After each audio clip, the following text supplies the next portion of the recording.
And I know that this... Yes. I thank the Honourable Lady for giving way, and I have huge sympathy with what she's saying about the underfunding and support from the Scottish Government. But would she also sympathise with me? I'm in the London Borough of Havering. We have the Mayor of London. We have the Greater London Authority, and they take huge sums of money from my constituents, yet we don't see much of that money spent in places like Romford.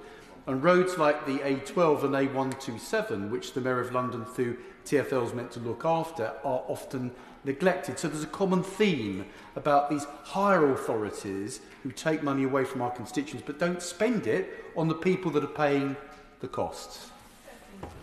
Thank the Honourable Member for his intervention, but it will be no surprise to him that I cannot agree with him given the years of massive underfunding from his former Conservative governments inflicted upon councils across England.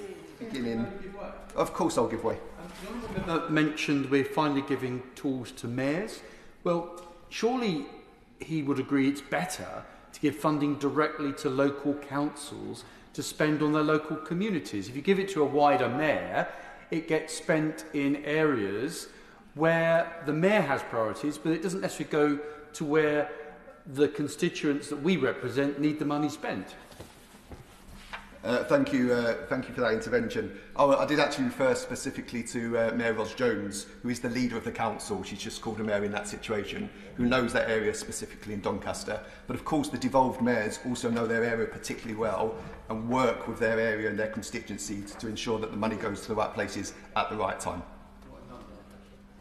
Of course, I'll give way.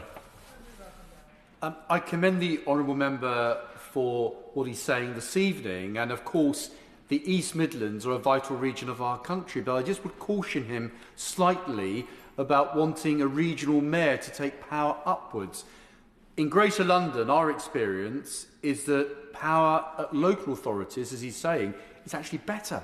We want local money spent on local people's priorities. If you put everything up to this regional mayor, he may find that the money is actually not spent on the priorities he's hoping for, but goes up to one bureaucracy, and local people's priorities are often ignored. That's our experience in the London Borough of Havering. Thank you, Madam Deputy Speaker, and I thank the Honourable Member for sharing his view with me. I have to say it's not a view we share in the East Midlands. We have a partnership approach with our Labour Mayor, Claire Ward, in the East Midlands, working with brilliant local Labour councils, and I'd have a slight degree of sympathy for the Honourable Member if he hadn't been coming here for the last 14 years voting for cuts against local councils in the East Midlands where they took 60p out of every pound of their budgets. Opportunity, Madam Deputy Speaker, to pay tribute to my honourable friend, the member for Romford, who made an expert intervention levering in reference to Romford on a speech which was entirely about Scottish issues. And I've learned a lesson, an important lesson there, which is that he gained the maximum impact for the minimum amount of time in the chamber.